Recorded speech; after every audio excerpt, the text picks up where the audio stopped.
We zijn hier bij Stanley Meyer, nu buiten zijn garage. En we hebben net zijn water-powered auto naar buiten gereden. Waar er nu wat over gediscussieerd wordt. En er zijn dingen aan gewijzigd en zo. Dus hij kan op het moment niet lopen, maar we mogen hem dus wel helemaal bekijken.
Just explaining how this thing Okay, go ahead. does. Yeah, can you zoom in back in here?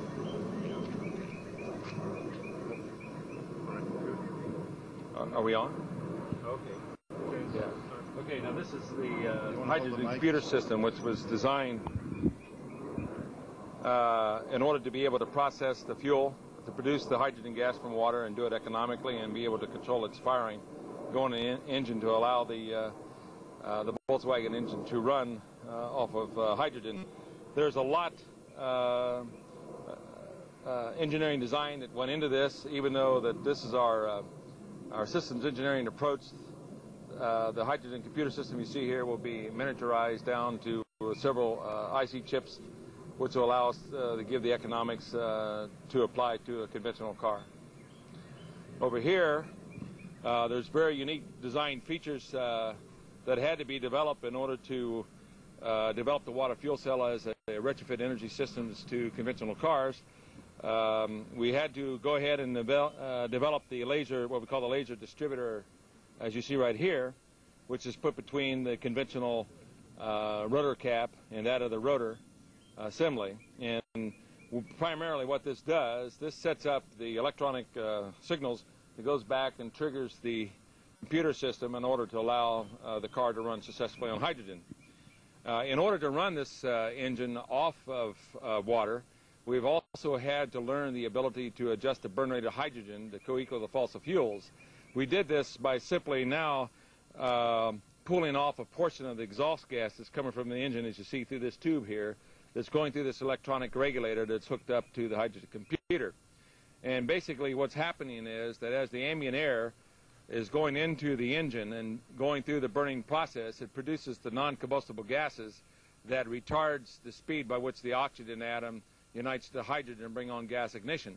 So by simply using the non-combustible gases coming from the exhaust of the engine, we now modulate and control the speed by which that oxygen unites with the hydrogen, and therefore we are adjusting the burn rate of hydrogen to co-equal that of gasoline or fossil fuels or even diesel fuel. And that gave us the #1 retrofit capabilities of retrofitting the water fuel cell technology to an existing engine. And we do this electronically. The unit that you see right here, we call this a gas processor. And basically what we're doing is we're ionizing the ambient air gases that is now going into the process. And this allows us to trigger and use the hydrogen fracturing technology and tapping into a higher energy yield coming from the hydrogen. The unit you see right here, this is referred to as a resonant cavity.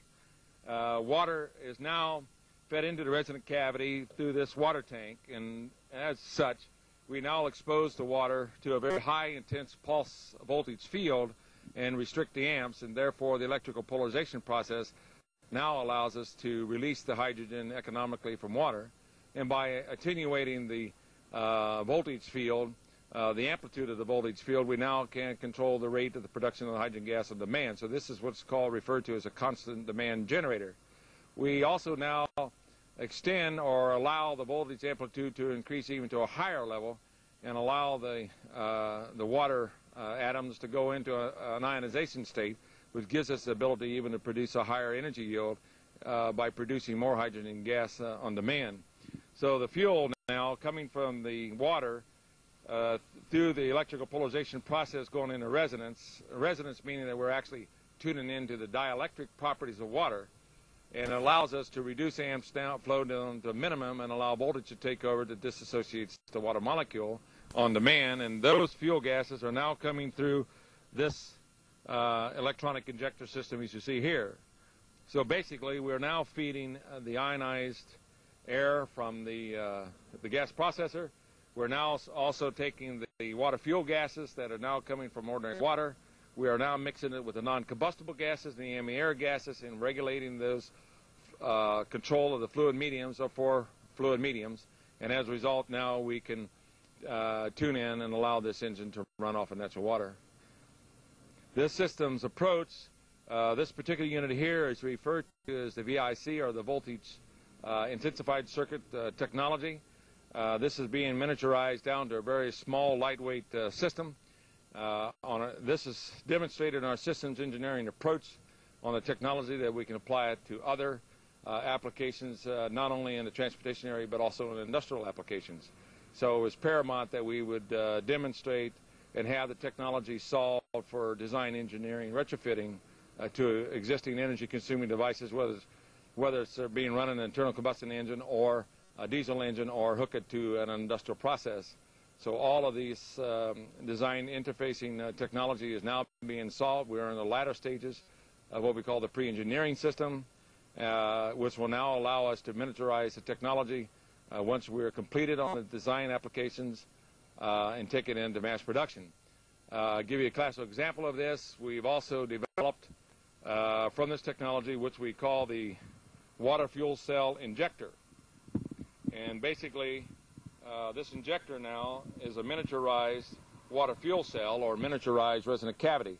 And this technology now allows us to simply replace, we can bypass this part of the system's approach and now simply replace the spark plug with the water fuel cell injector.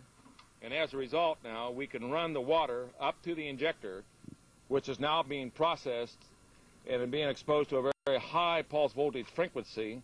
And as a result, as the water fuel is going into the system, then the explosion takes place inside the cylinder. Therefore, it makes this an extremely fail-safe, operable system. The cord that you see here is strictly hooks up to a very high intensity voltage pulse, and we restrict the amps to cause the electrical polarization process, which in turn the voltage amplitude now takes it and goes in the ionization state to perform the hydrogen fracturing technology. And then in turn the high pulse voltage frequency now allows the ignition of the gases. So therefore we do this electronically. And so this technology has taken us down to the water fuel cell water fuel injector as you see here today, which gives us a very economical way of simply converting and running a conventional car on natural water. So basically what we do is we feed ordinary natural water in here, non-processed natural water. We now feed the ambient air gases being ionized. It's being mixed with the water. And then we mix the non-combustible gases going in the system that regulates the control and allows us now to release the thermal explosive energy from hydrogen and do it on a controlled means.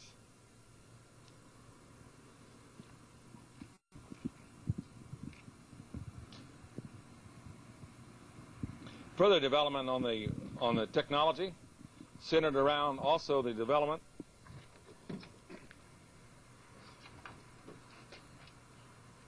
of what we call the laser accelerator control.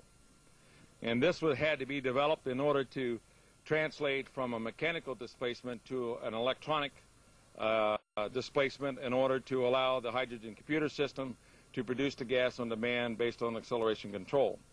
So what you're really seeing with the water fuel cell as it is today is that we have a full system engineering approach allowing us now to use water as a main fuel source to be able to run a conventional engine and run it on water and do it and equal or supersede the performance of a car running on gasoline and diesel fuel.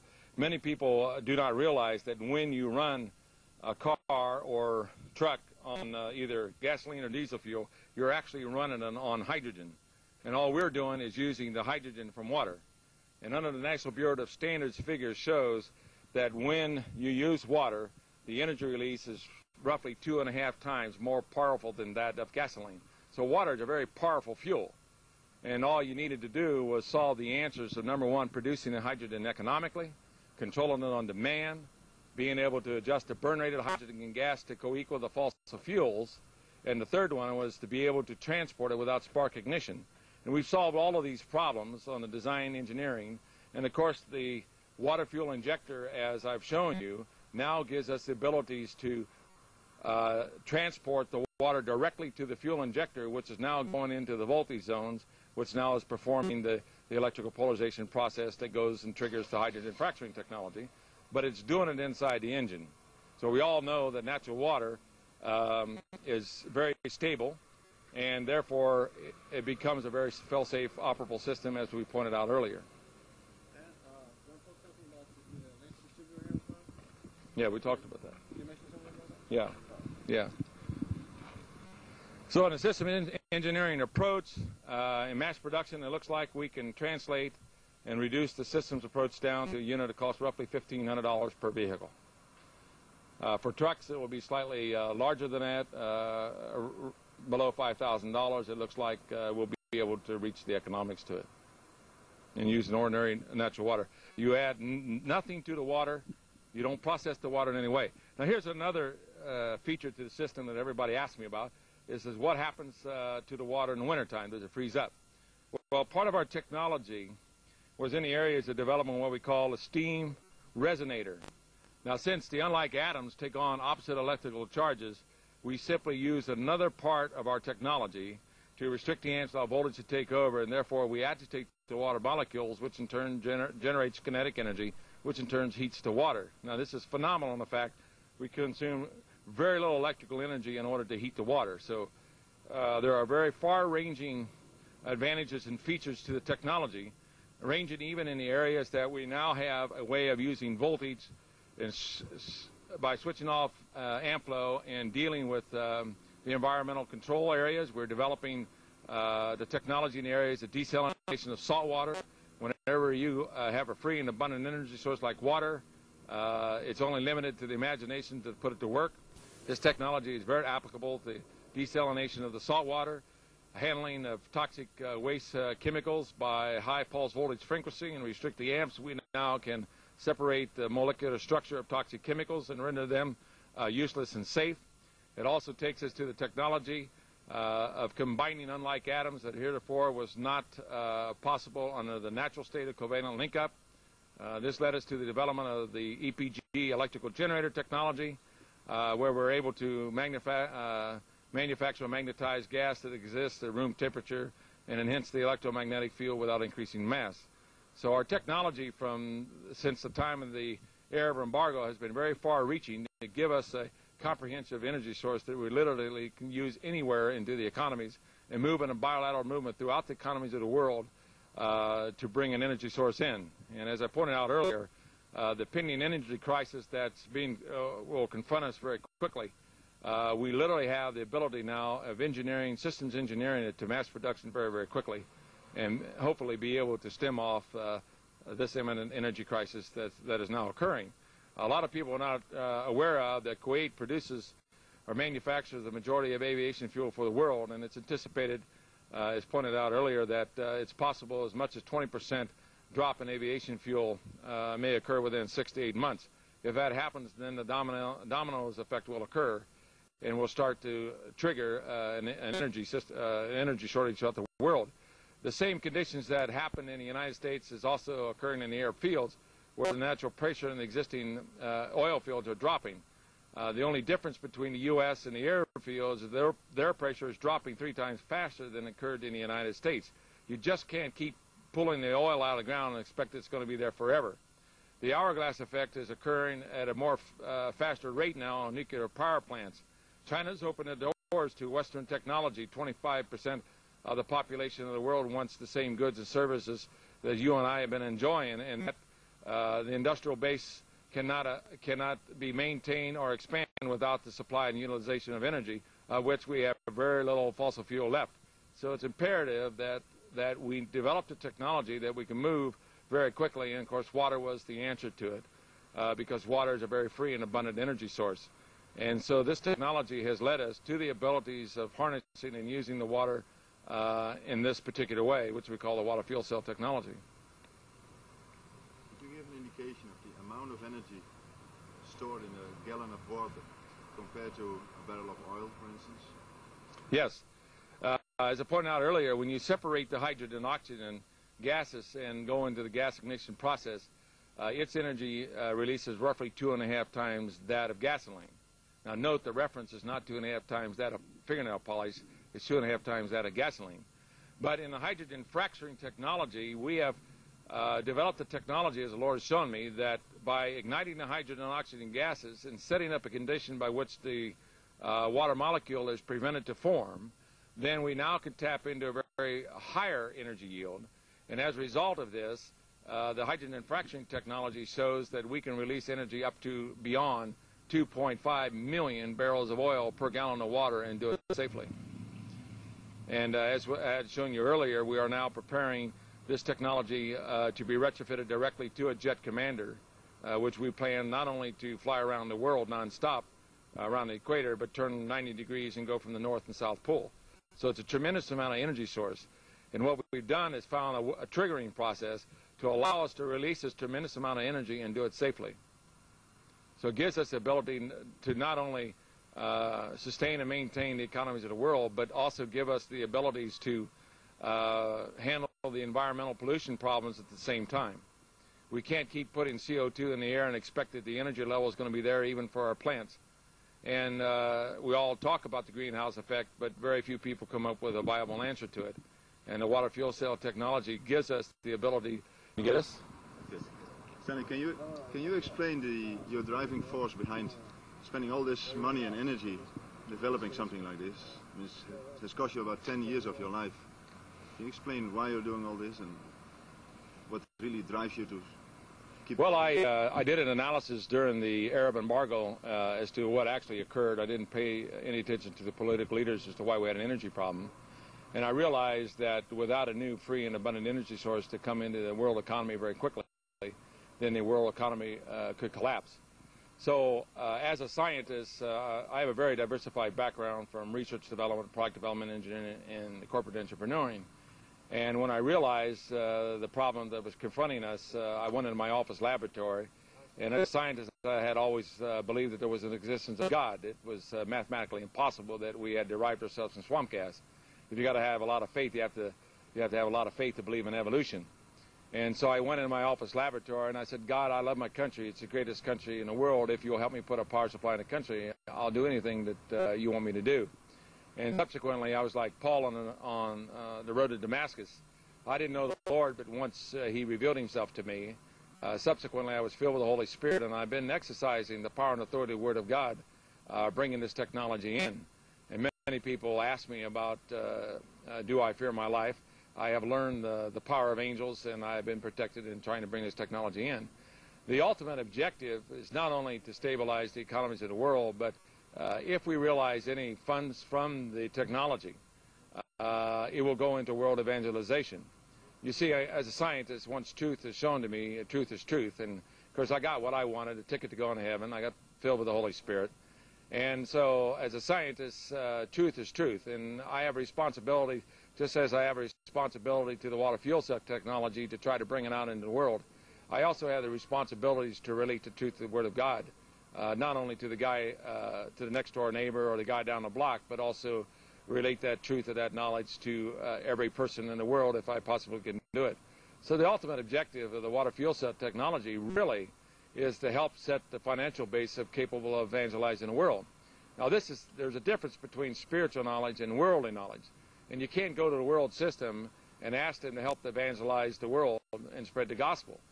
But you can go to the world system and give them a cheap power supply that's so economically, that'll save them economically, and then those funds will go into the world evangelization. So the water fuel cell technology, really the ultimate objective is to accomplish the task of evangelizing the world by giving the financial abilities to do so. And that's my ultimate and prime objective.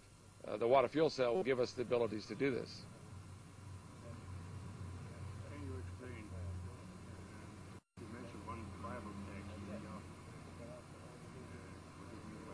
text, Well, if you notice on my logo, you'll see Job 38, verse 22 and 23. And this is where the Lord is talking to Job, and he asks Job this question. He says, have you considered the treasures of snow, or have you considered the treasures of hell, which I have reserved against the time of trouble, against battle and war? Now, the interpretation of the scriptures are as follows. Is not snow the most beautiful part about water? That no one snowflake looks exactly the same as that of another? The treasures of snow is the characteristic and knowledge of water. The Lord knew that, in fact, that we would have and reach a very critical point in our history, that since we went on dependency of fossil fuels, the flow of fossil fuels may be disrupted. And as a result, the Lord specified that this knowledge of water would come out of time of great trouble. But he also specified that the knowledge would come out prior to two events. Okay, Stan, now that you've heard how the thing functions, you explained your background, why you're working on this thing. What do you think of possible applications, and where do you think this device can be applied, in what scale, and what's the amount of energy we can get out of it? Like you talked before about converting cars, commercial airplanes. Is there any other application you think of? Oh yes, not only is this technology applicable for all modes of transportation, but it also has application in industrial processes. During the Arab embargo, I was called in a meeting in Columbus, Ohio with the industrial leaders, and Columbia Gas System informed us that our gas was being cut off 100%. What actually were telling us that we were going out of business. And I saw some of the most richest and most powerful industrial leaders of the state popping pills, and I thought they were going to have heart attacks. Because basically without energy, you can't make a product. If you can't make a product, you can't make profit. If you can't make profits, you cannot pay your bills. So the result, the bigger you are, the harder you fall, the faster that you would go in economic bankruptcy. So it was imperative that this technology not only be developed for the transportation areas, but also to apply to industrial applications, to be able to give energy. The technology and hydrogen fracturing technology that gave us the abilities to go in and to protect the military integrity of the Western world. So this technology is applicable not only in those areas, but for example, during the Arab embargo, our Navy task force did not have the fuel. And so as we have the abilities now to go on the maritime applications, literally run the ships off of water as a main fuel source, and at the same time using the application is cleaning up our environment and preventing from the CO2 and the contaminants that go in the air. So we can move this technology bilateral in every aspect of the economy and do it very, very quickly. And so that leads us now into the fact that we have been developing this technology for mass production. And so once we finalize debugging of the pre-engineering unit, then we're going to translate it into a very cost-effective system by taking the technology into microchip technology, and plastic mold injection technology allows us now to move this type of technology very quickly. Matter of fact, one master mold set can produce over 11,000 units every 24 hours. That gives us abilities now to move in a bilateral movement, but to get the energy source throughout the entire world quickly, if the oil is shut off to us, either by war or by some other methods.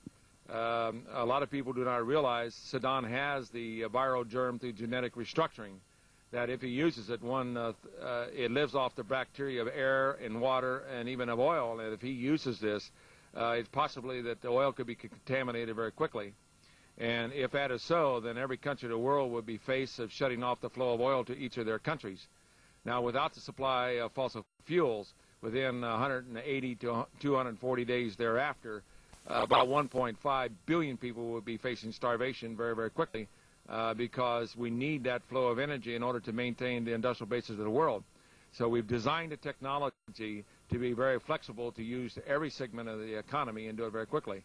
So we're all in the same boat. And what we're doing is illustrating that, yes, the technology is viable. Here we do have a viable technology that we now can use water as a fuel source because water is a very free and abundant fuel source. But it's going to take you and I and the guy down the street and the people in each country to bring this technology into the marketplace to stabilize their countries. And so as a result, we are developed it under the KISS method, keep it simple, stupid, to comply with the law of economics that the guy who comes up with the cheapest way is going to win out. So by decentralizing the mass production of the system and the fabrication of the system and decentralize the installation of the system, then we should be able to move in a bilateral movement throughout all the countries of the world to get this type of technology into their countries to stabilize their economic base. If the oil is cut off by these means, or it simply is being cut off by a lack of supply of oil that's now showing. It's the same natural pressure that dropped in the airfields, as I pointed out a little earlier, is also occurring in the North Sea. The North Sea pressure has dropped by 1/3. So we all need the energy, and so therefore I feel that it's going to take the people of the world to come together and the leaders of each country to come together in one accord in order to allow this type of technology to go on to stabilize their economic basis in each respective country. Do you have any time scale for mass production set up yet? And second, do you have any organization, or are you planning an organization, international? Or? Yes, we are. I'm negotiating with many leaders of different countries of the world. But the ultimate objective is to mobilize the masses of the people in order to bring it in. This is the only way that can come in. And so as we finalize our debugging of the system and take it into mass production areas, we can do this by simply turning the technology over to many, many fabricators and people who have certain skills in the machining areas or mass production areas that will allow this type of technology to be produced very quickly. Thanks very much for this interview. Oh, my pleasure. We appreciate it very much. Thank you. You're welcome. Yeah, I'll see your red light. Autofocus is on. Okay, go ahead. Okay, Stanley, can you give us some idea about the size of a conversion kit for a car, for instance? We see all this electronics sitting there, but I guess this is not going to be part of a future upgrade kit for a car, is it? No, basically what this was a pre-engineering unit in order to satisfy the U.S. Code of Operability on Section 35, Section 101. And it was developed as pre-engineering to show the operability of all the different operational parameters of water fuel cell. But in actuality, the entire technology you see here is really reduced down to the water fuel cell injectors you see right here. This is the only thing that's needed for upgrading a car, or is there anything else involved? No, the water fuel cell injector, which replaces the conventional spark plug in an internal combustion engine, this is hooked up to a water tank. Basically, if you have a plastic fuel tank in your car, you simply drain out the gasoline, flush it out, fill it up with fresh water. Then the water fuel cell injector now allows the water to be transferred. The system approach allows the water to go in to the injector, which is now being processed to release the thermal exposure energy from hydrogen. The second part that's hooked up to it is what we've referred to here again as the gas processor that's ionizing the gas to allow it to come in. So basically in retrofit, all we're doing is simply tapping off the exhaust gases from the conventional engine. We're now using the gas processor to utilize the ambient air to ionize the gases, which is now mixing with the water, which now converts it to water fuel. We allow the water fuel to go into the injector that's now plugged into our replaces your spark plug and allows the engine now to run off the thermal exposure engine from hydrogen. So basically, all we're doing is taking the gasoline out of the tank, fill it up with water. We now replace the spark plug with the water fuel cell injector, and we now hook a small little miniaturized computer which controls and meter mixes the gases going in the engine to allow the engine to accelerate and deaccelerate. So the installation is quite a very small, lightweight, compact electronic control system. Okay, now the distributor. Is that going to be the same? Can you use the same distributor, or do you have a modified version, or is there anything additional to it? Can you explain about that? We do modify the distributor as it's shown over here. We simply take off the conventional gas rotor cap out of a conventional engine, and we put the laser distributor in between the distributor assembly and the cap, and this now sends the signals to the computer system, which will really be a composite of several IC or integrated circuit chips that miniaturizes the hydrogen computer system. Okay.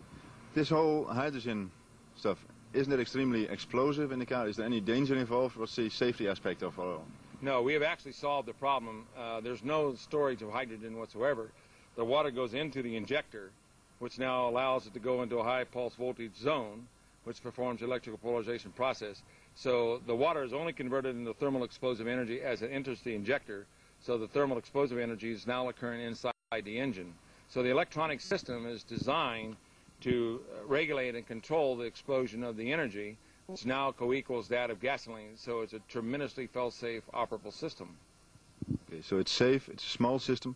Yes. What about maintenance of the car engine itself?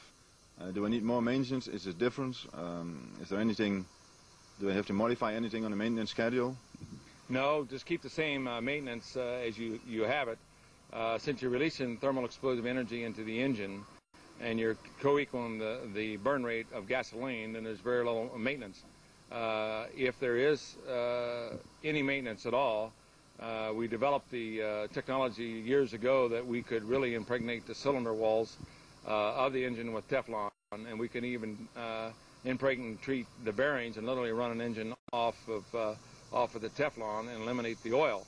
If that occurs, then you can use a product something like Slick 50 in the engine if you would need it. But the wear factor, since it's a very clean burning fuel, hydrogen is a very clean burning fuel, then the engine oil is not contaminated under the old method of running on gasoline or diesel fuel.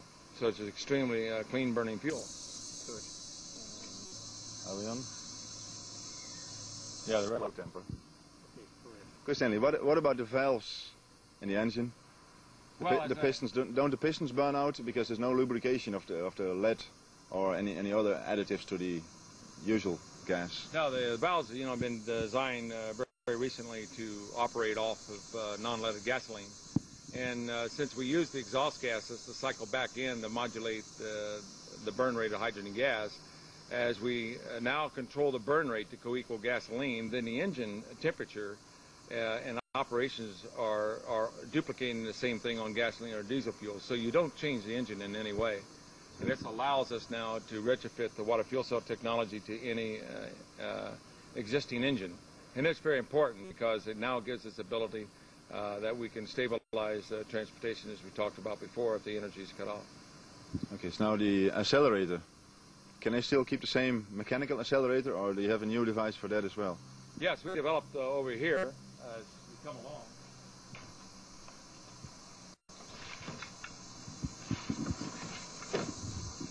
We've developed the what we call a laser accelerator, as you see right here, that simply is attached to the accelerator pedal, and it as you press the pedal down, the gas pedal down, it displaces the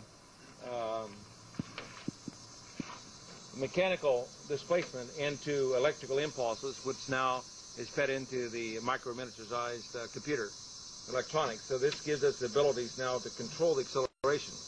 This type of technology has given us the abilities to equal or supersede the performance of acceleration and deacceleration on conventional cars that's running on gasoline or diesel fuel. So the hydrogen, being 2.5 times more powerful than gasoline, gives us a tremendous amount of performance over the prior state of the art. It runs very smoothly, and it has a very unusual sensation. Generally, when you're running a car on gasoline, you have this kind of a pause. But when you're running on hydrogen, the way we're doing it, it's a constant acceleration. So it's a extremely very fast responding fuel source that's coming from water. So you're claiming that performance is equal or better as a normal gasoline car? Oh yes, definitely. It'll even start up quicker. In the wintertime, you're dealing with a liquid gasoline or liquid diesel fuel, and you have problems in starting. In cold weather, you don't freeze gas atoms, and so by converting the water into instant energy, gives us the ability to start the engine very, very quickly. When you start an engine in the morning, for instance, how long does it take before you can drive away? Oh, it's an instantaneous startup. Immediately when the pulse voltage frequency hits the water, it converts it to the gas, which now produces a thermal explosive energy. So it's an instant type of start. Okay. The electronic circuit interfacing gives us the abilities to control and meter the amount of water that's going in on the start condition as opposed to on a run condition. So the computer automatically adjusts between the start condition and the run condition. So electronically, we have the abilities to adjust for these parameters. And the same as a conventional car, we also have the abilities to adjust for different ambient air conditions going from sea level up into the mountain ranges. So automatically, the electronic circuitry design gives us the abilities to adjust these parameters to give us a very smooth operational performance. But what about air pressure? I mean, when you go up high in the mountains, you don't use ambient air, so it has no influence on the performance of the car. No, if you come over here,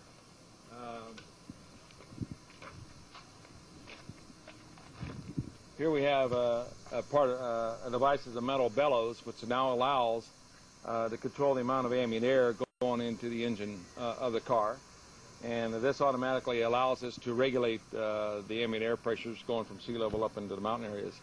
So electronically, these solenoids you see here have sensors that automatically senses the amount of ambient air pressures, and they're automatically electronically adjusted to compensate it for difference of air pressure.